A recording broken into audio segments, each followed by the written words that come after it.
But not a guard or anyone from the station who could tell us what the hell was going on. So I got onto the first train, and when we got here, the guard told us to get off. Wasn't going to go any further. I know. There's been some trains through, but none any good for me. I thought of that too. When I looked out at the taxi rank, it was heaving about a quarter of an hour ago. No. I'll give it another half hour, and if nothing turns up, I'll book into a local hotel or something. I know, believe me, I'd much rather be at home. I know it keeps happening.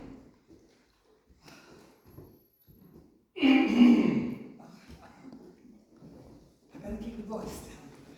How's your... Well, kiss them goodnight for me. Oh, it was a 2-hour meeting that was a complete waste of time.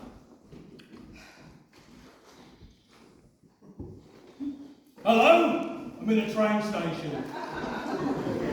Yes, a train station. Must get me voice down though. I'll be annoying everyone else here. Look, I better go. I'll ring you later. Yes. Bye then. Love you. Bye then.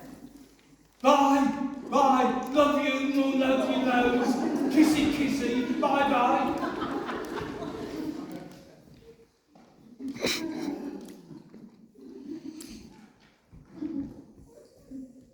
You're having a laugh. For the next half hour, all I'm going to hear is a tinny bisting. I don't think so. Look.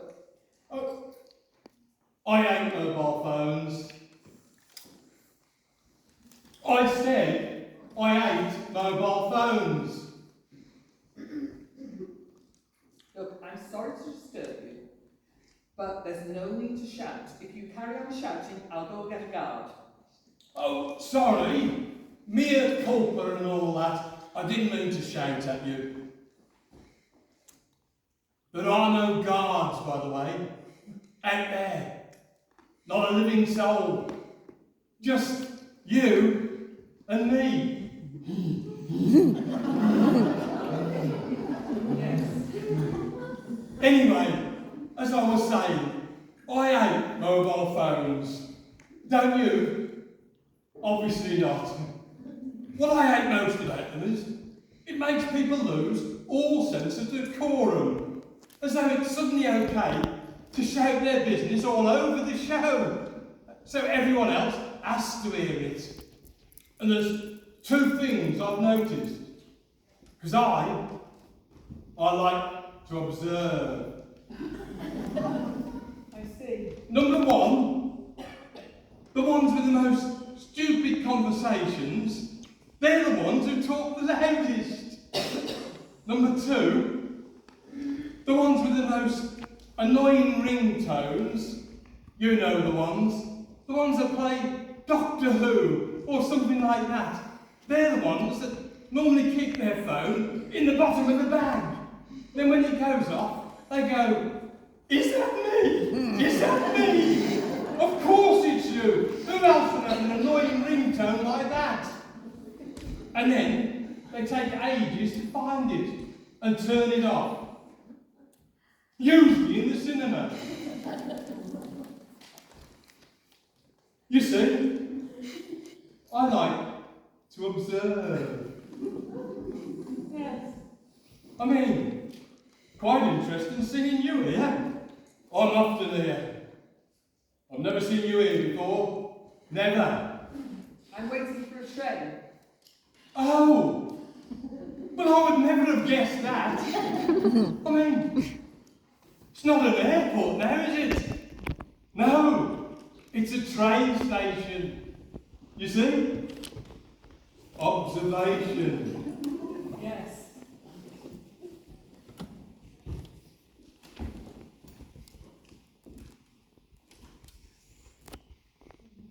Pitch black out there.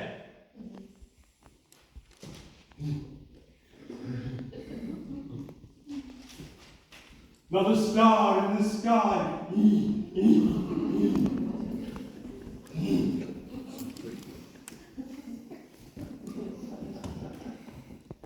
So you're married, you've got kids, you work in an office in London. How do you know that? I've told you, I observe. And my guess is, while you're in this godforsaken places, they threw you off the train here. You were too tight to get a taxi home up the others. So, you thought you'd hang on in the vain hope you'd get another train out of here. Probably to Worcester. Yeah, near there, yes. Not a chance. There'll be no more trains for you tonight. There'll be local trains, but none for you. Like me, you're stuck here in this waiting room. Just the two of us. I'm just going to read my book. But fine by me. But you read away. I won't say another word. No, not a dicky bird. But anyway, don't be nervous, I don't bite. All I was going to say is, a woman like you shouldn't be alone in a place like this. You see, we've got a little secret round here. Well, it's not so much a secret now. It's been all over the press. We're rather proud of it. We've got our very own serial killer. Serial killer, you know. Someone who kills lots of people. Works around here. When I say works, I mean kills round here. Don't know what he does during the day, come to think of it.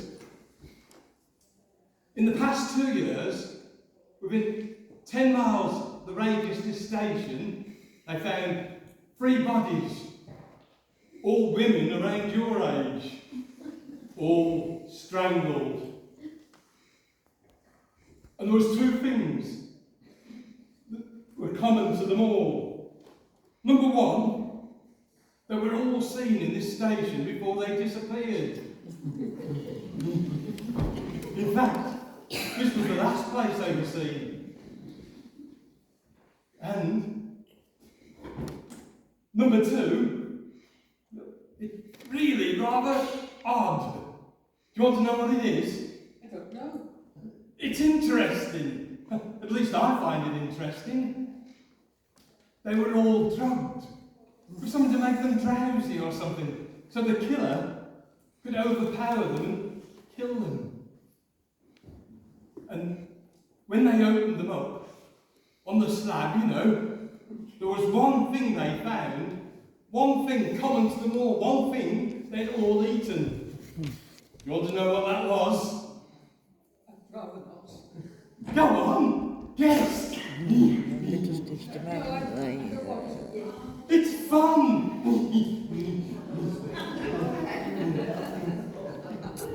All right. You've had it. It was sherbet lemon.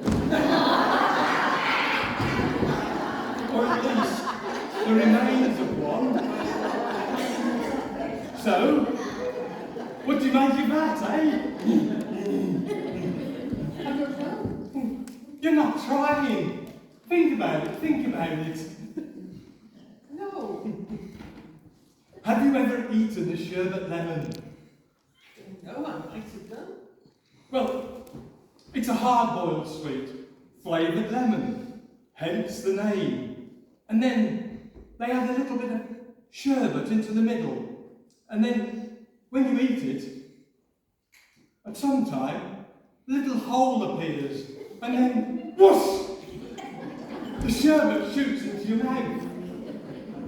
Now, my theory is the killer puts the sherbet, the drug, into the sherbet and offers it to the victim. So, just like a little ticking time bomb, just sitting there in the bottom of their mouth. And then, all of a sudden, boom! They're out for the count. Fantastic.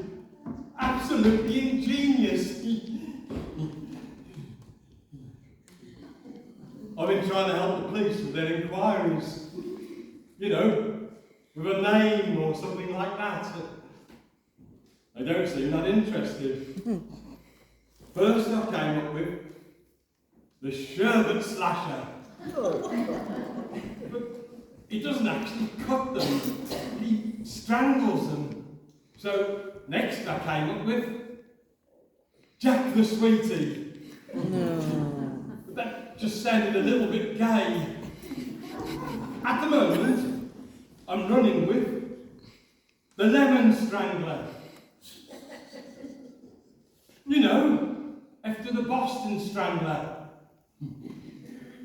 Still waiting to hear back on that one. What we have to ask ourselves is, can you, the police, CSI or them lot, can they profile someone by the fact that they buy or have previous knowledge of the intricate workings of a sherbet lemon?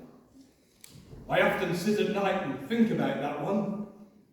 I mean, what type of person would buy sherbet lemons? I suppose we could rule out diabetics to start, couldn't we? I mean, it's an old-fashioned sweet. You have to go into an old-fashioned sweet shop. They put it in a little paper bag. They weigh it for you. It has to be someone in their 50s or their 60s. Someone about my age, I guess.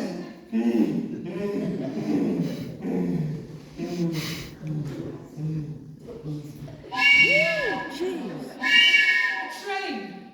What? Oh yes, you're right. It is a train. In fact, it's my train. Well, it's been very nice chatting with you, but have to dash now. Okay. Just one thing. Keep them peeled.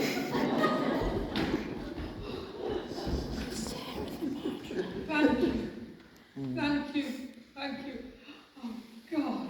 Oh, God. Oh.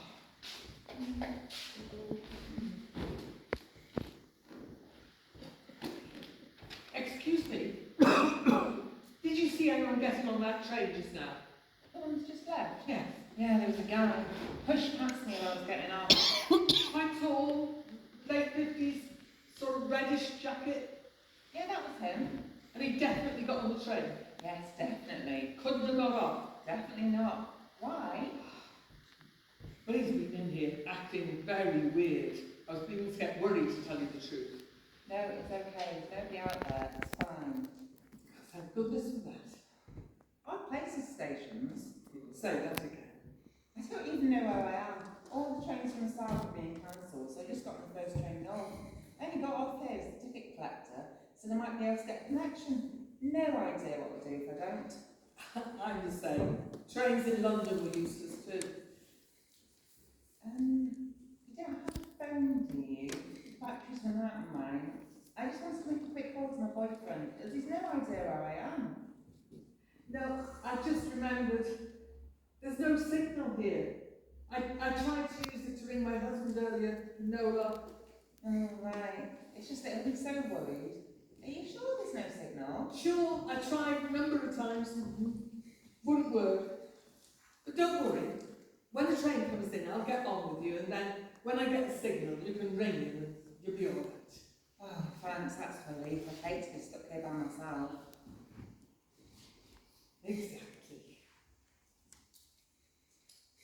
Have you eaten? No, not a thing. Oh, I forgot I got these. Would you like a sherbet lemon?